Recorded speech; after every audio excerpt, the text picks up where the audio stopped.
What if I told you there's a $4 bottle sitting in your kitchen right now? Not in a garden center, not on Amazon, not locked behind some subscription box. Just sitting in your kitchen, probably collecting dust next to the pancake syrup, that can grow grass up to 3 times thicker than any synthetic fertilizer you've ever bought? Most homeowners walk right past it every single day. They have no idea what it can do. And honestly, the lawn care industry would prefer it stays that way forever. Because here's the thing nobody's talking about. The reason your grass keeps fading 2 weeks after every fertilizer application.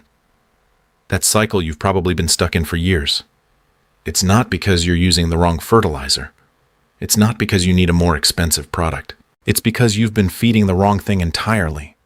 In this video, I'm going to show you exactly what that ingredient is, the full recipe, the right ratios, a second activator ingredient that most people skip, and the one critical mistake at the very end that destroys this entire method, even if you do everything else perfectly. Almost nobody talks about it.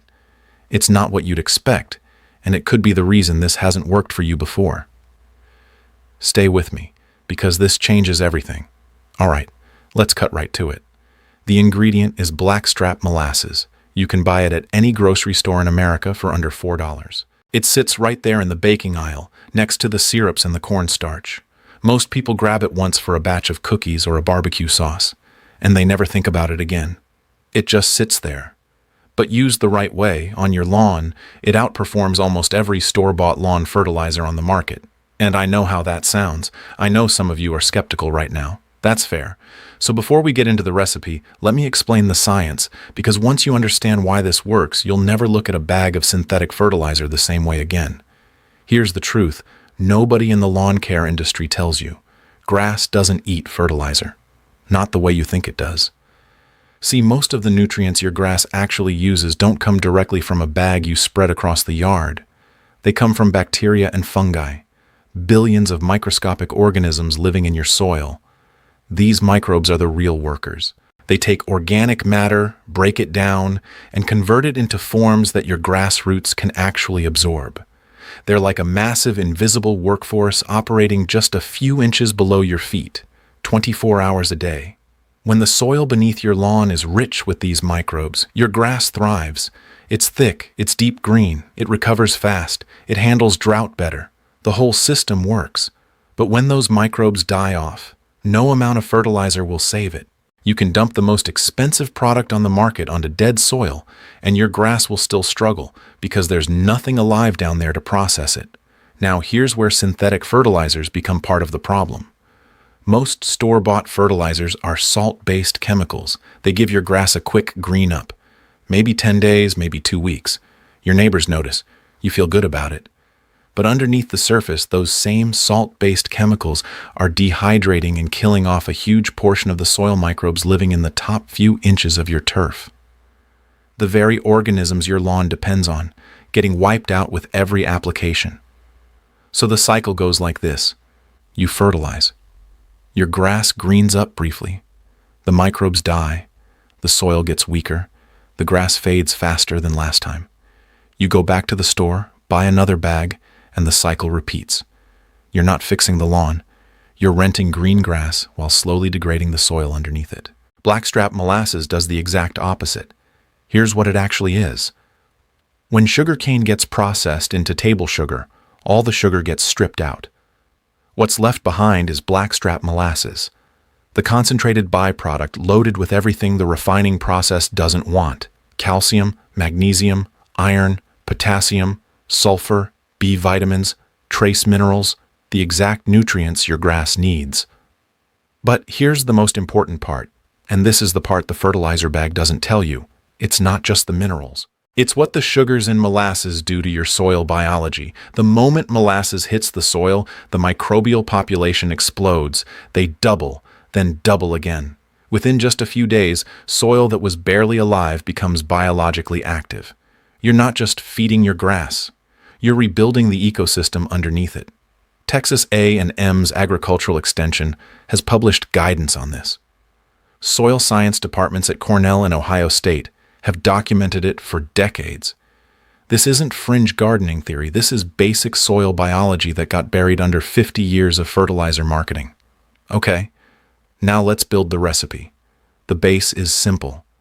1/3 of a cup of blackstrap molasses, and I'll tell you exactly which type to get in a minute because this matters, mixed into 1 gallon of warm water. Shake it until it fully dissolves. That alone will improve your lawn, noticeably. But the real results, the 3 times thicker growth, happen when you add the second ingredient, Epsom salt, 1 tablespoon per gallon. Now, Epsom salt is not actually salt. It's magnesium sulfate. And magnesium is one of the core building blocks of chlorophyll, the pigment that makes grass green, that drives photosynthesis, that keeps your lawn growing strong all season. Without enough magnesium, your grass literally cannot produce the deep, rich color you want. It tops out at average green and stays there, no matter how much you fertilize. Michigan State's turfgrass program has shown that magnesium is one of the most consistently overlooked nutrients in residential lawns, and most homeowners have never once thought about adding it. When you combine the molasses and the Epsom salt, 2 things happen simultaneously. The molasses wakes up and feeds the soil microbes. The Epsom salt floods your grass blades with the magnesium they need to push color and thickness to another level entirely. Those 2 things working together is where the real transformation happens. Now there's a third ingredient that makes this stack even more powerful: used coffee grounds. But here's where a lot of lawn videos give you bad advice. They tell you to sprinkle coffee grounds across your entire lawn like you're seasoning a steak. And unless you're personally drinking 40 pounds of coffee a week, that's not realistic. Here's the smarter approach. Use coffee grounds only on bare patches and weak spots, the areas where your grass is thin, struggling, dying out, or recovering from drought or damage. A thin layer directly over those specific zones is all you need.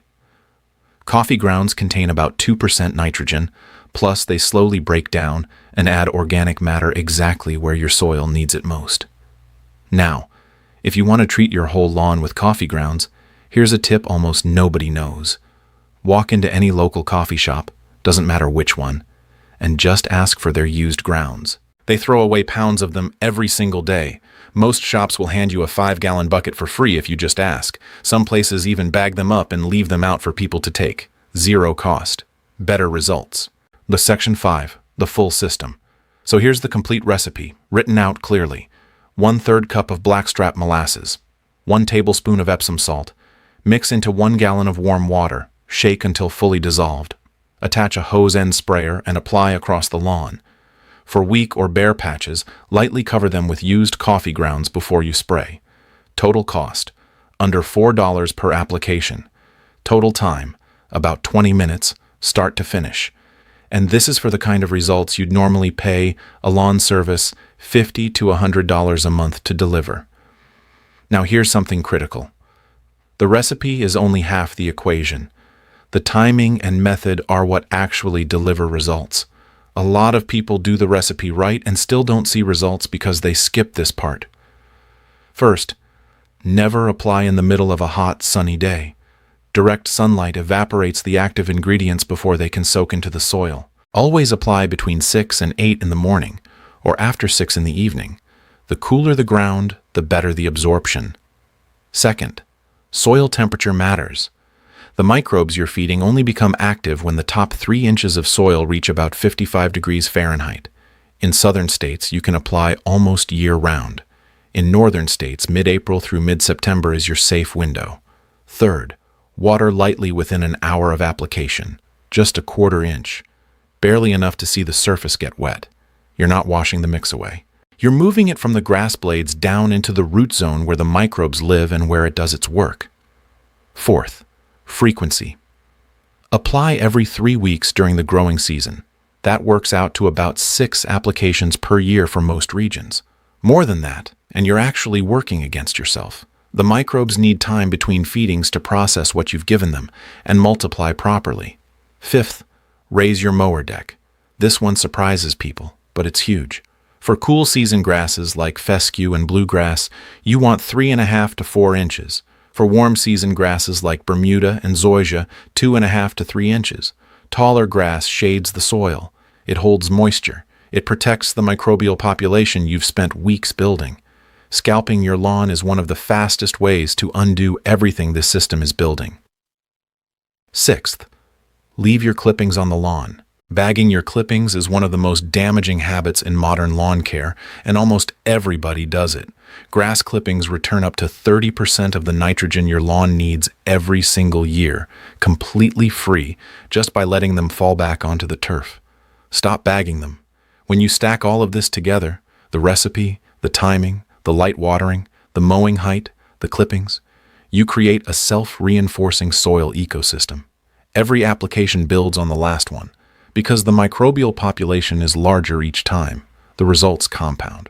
You should start seeing a visible color change within 7 to 10 days after your first application. Real thickness, the kind you can actually feel when you walk across it barefoot, takes about 3 to 4 weeks. And by the end of a full growing season, 6 applications in, your lawn is a fundamentally different lawn than the one you started with. Now I want to walk through the 4 mistakes that destroy this method. Because in my experience, almost anyone who tries a homemade lawn system ends up making at least one of these. Mistake 1. Using too much, thinking more is better. This one is extremely common. People figure if a third of a cup is good, a full cup must be 3 times better. It doesn't work that way. Doubling the molasses doesn't double the results. What actually happens is it feeds the bacteria too fast, which briefly depletes oxygen in the top layer of soil and can stress your grass rather than help it. Stick exactly to a third of a cup per gallon. Patience beats intensity every time. Mistake 2. Using the wrong type of molasses. This is where people quietly fail without ever knowing why. There are several types of molasses on the grocery shelf. Regular molasses, sulfured molasses, blackstrap molasses. They look similar. They're not. Regular molasses has been processed and stripped of most of the minerals that make this system work. It's essentially sugar water by comparison. Sulfured molasses contains preservatives, specifically sulfur dioxide, that can actually harm soil bacteria instead of helping them. You need blackstrap and you need unsulfured. Look for those 2 words on the label before you buy it. If it doesn't say both, put it back. Mistake 3. Spraying on top of bone-dry, compacted soil. This one is about physics as much as biology. If your soil is rock hard, which it often is after a dry stretch, the molasses mix will pool on the surface and run off instead of soaking in. The microbes you're trying to feed live below the surface. The mix needs to reach them. If your soil is very dry and compacted, water it lightly the day before you apply, just enough to soften the top layer. That 24-hour head start makes a massive difference in how deep the mix penetrates. Mistake 4. Giving up after 1 or 2 applications. This is probably the most common reason people dismiss this method. They apply it once, check the lawn 3 days later, don't see an instant transformation, and write it off as a scam. But think about what you're actually doing here. You're not spraying a chemical that forces your grass to look green for 2 weeks. You're rebuilding a living soil ecosystem from the ground up. The first application wakes things up. The microbial activity that's been dormant starts to activate. The second application multiplies that population significantly. By the third and fourth applications, you start seeing the kind of visible, feel-it-under-your-feet growth this method is actually known for. Trust the timeline. 6 applications across 1 growing season transforms an average lawn into one of the thickest on the block. But you have to commit to the process. Now. The one mistake I promised you at the very start of this video. The one that ruins this entire method even if you did everything else exactly right. It's the water you use to mix it. Most people grab their garden hose, fill up a gallon jug right there at the spigot, and mix the recipe on the spot. It feels like the natural, easy thing to do. And they have absolutely no idea they just sabotaged the whole thing before they even started spraying. Here's why. Almost all municipal tap water in America contains chlorine and chloramine. These are added to public water supplies on purpose, to kill bacteria. That's their entire job, and they are very good at their job. They don't stop working just because you poured the water into your lawn mix. The same chlorine that makes your drinking water safe is killing the soil microbes you just paid $4 to feed. You spray your carefully mixed tonic across your lawn, and the chlorine in the water wipes out a significant portion of the microbial population the instant it hits the ground. The molasses feeds what survives, but you've already crippled the system before it had a chance to work. This is the single biggest reason people try this method, see minimal results, and quit frustrated. They blame the recipe. The recipe isn't the problem. The water is the problem. The fix is completely simple. Two options. Option 1. Fill your gallon jug with tap water and leave it sitting out, uncovered, for 24 hours before you mix. Chlorine is volatile. It evaporates naturally when exposed to air over time. After a day on the counter, it's largely gone, and the water is safe for your microbes. Option 2. Pick up a cheap hose filter at any garden center for about $15. They screw directly onto your spigot and remove chlorine as the water flows through. One filter lasts an entire growing season. That's $15 once for 6 applications. This is the difference between the homeowners who try this and quietly give up, convinced it doesn't work, and the ones who end up with the thickest, healthiest lawn on the street wondering why they didn't know about this years ago. So let's bring it all together. 3 kitchen ingredients: 1/3 cup of blackstrap molasses, unsulfured, 1 tablespoon of Epsom salt, 1 gallon of warm, chlorine-free water, coffee grounds on weak patches before you spray. Apply every 3 weeks. Early morning or evening only. Light water within the hour. Mow high. Leave your clippings. That's the entire system. Total cost for a full growing season? Less than the price of 1 bag of synthetic fertilizer from the hardware store. And unlike that bag, this system gets stronger every single time you use it.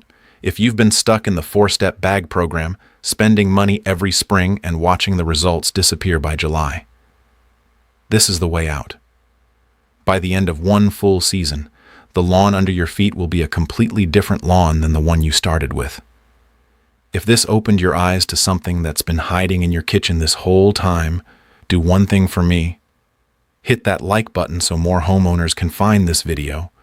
Drop a comment below and tell me which part surprised you the most. Was it the molasses, the Epsom salt, the chlorine in the hose water? I read every comment. And subscribe so you don't miss what's coming next. See you in the next one.